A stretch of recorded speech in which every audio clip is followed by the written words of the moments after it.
A single flyer turned frustration into revolution.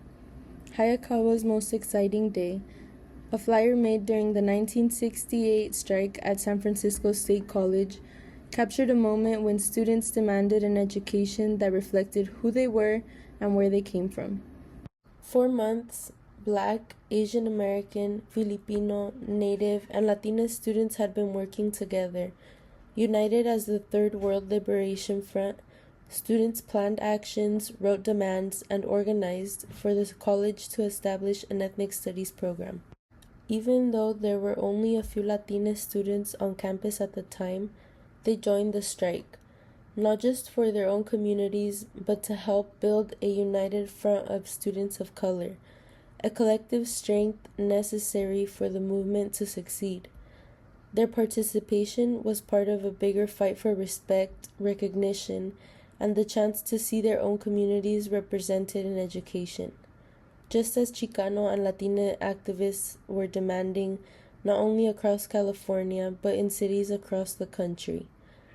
As one force, they challenged President Samuel Hayakawa and the system he represented. The strike had been going on for months. The flyer that students passed around wasn't a joke. It was meant to wake people up. It showed how President Hayakawa treated the protest like a show, almost as if their pain was something to watch instead of something to take seriously. Then the flyer gets serious, comparing the school's way of treating them to the violence of pre-World War II Germany, emphasizing how dangerous things had become on campus. Students wrote that the administration's goal was to scare and control them, to beat, intimidate, arrest, and if necessary, kill the most militant descendants, while holding the rest at bay. Their words sounded harsh, but that was the point. The student writers wanted to expose those in power and show how far they were willing to go to keep students silent and obedient. By calling Hayakawa a puppet and the police pigs, the students showed that their fight was not just against individuals, but against an entire system built on fear and control. Then the message turned towards the students who were not striking, warning that by staying in class, they made it easier for the administration to continue the violence.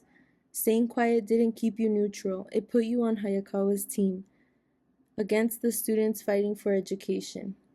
By the end, when the flyer says, "Support the strike to win the 15 demands," the student strike committee was not just asking, but pushing people to act. These 15 demands included creating an ethnic studies department, hiring faculty of color, and changing the curriculum so students could learn about their own histories and communities. Their flyer didn't need to explain these demands anymore, because at that point in their movement, words alone weren't enough. The organizers used sarcasm and sharp labels like puppet and pigs, and even compared the administration to pre-World War II Germany to show how serious the threat was. They made it clear, if students didn't act, nothing would change. As the administration's violence escalated, students realized that achieving real change required new, bolder tactics, and the unity of all minority groups outside the classroom to show their collective strength. This wasn't just a one-campus issue. The strike was challenging an entire system. What started as frustration turned into real change.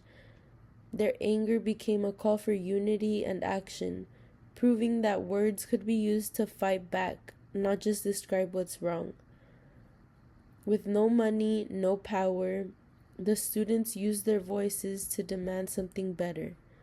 Even though Latina students were few, they showed up anyway, standing alongside organizers from different communities, knowing their fight is connected.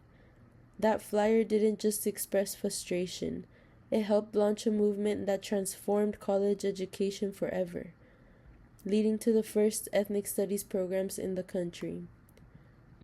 One page sparked change in 1968, showing how even a few voices, united with others, can create a movement, and how collective action makes change possible. Imagine what the power of unity could achieve today.